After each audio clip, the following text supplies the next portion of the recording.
going to talk a little bit about Mula Bandha, Uddiyana Bandha in relation to the breath, and we're going to practice some Ujjayi breathing. So basically, when we're doing our normal breathing and we inhale, the belly is going to inflate, yeah? And the diaphragm will have a response, it'll move down. And when we exhale, the belly will deflate and the diaphragm will draw back up.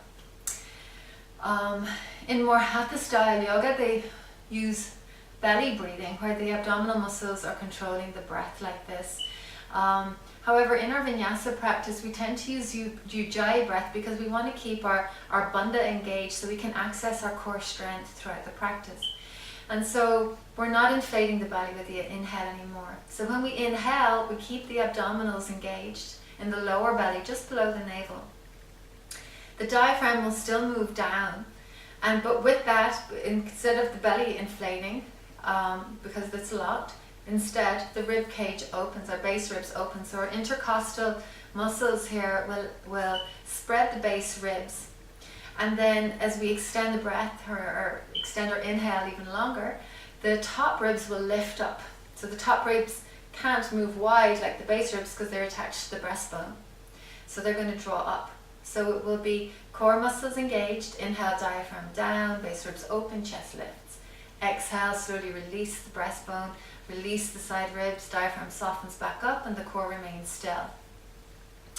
So this is what you're going to be doing throughout your Ujjayi breath. It's also important to remember to fill the whole of your rib cage, breathe into the back body as much as the front body, so that you're not, if you're just breathing into the front body, you'll have a tendency to poke the base of your front ribs out like this, and this is actually even going to jam your T12L1, and which tends to be one of the weak links in the spine for people. And so it's important to keep our rib cage in neutral and to breathe into the whole of the rib cage, front and back. And so when we're doing this, we're also going to be bringing the breath through the back of the throat, slightly closing the glottis or narrowing the glottis of the back of the throat to help refine the breath and the flow of prana. And this is going to create what's called the Ujjayi sound, or the oceanic sound of the Ujjayi breath, because it sounds a little bit like the ocean, the ebb and flow of waves. Other people call it the Darth Vader breath, because it sounds a little bit like that. So what we're going to do to practice that now is we're just going to practice the ha sound of the Ujjayi. So we're going to take a big inhale, and you're going to do this with me.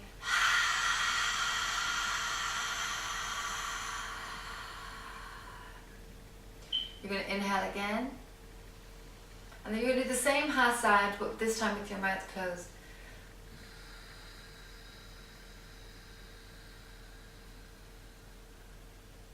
Now you're going to inhale the ha, and exhale the ha.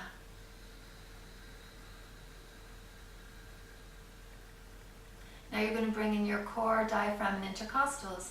Inhale, diaphragm down, base ribs open. Exhale, releasing your diaphragm and ribs.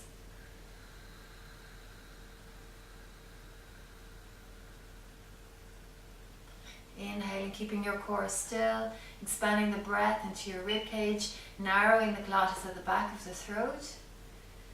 And exhale, maintaining your core, release your breastbone, your side ribs, your diaphragm softens back up and your core remains still. And as we do this, we go into this rhythm,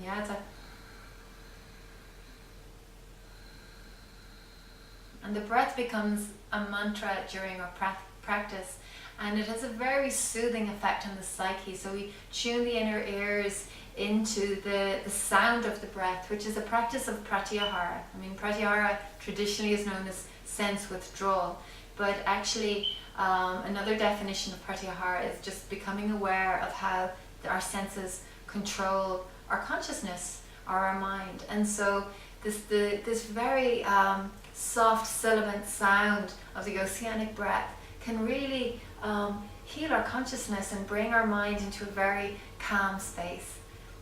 Thank you. Namaste.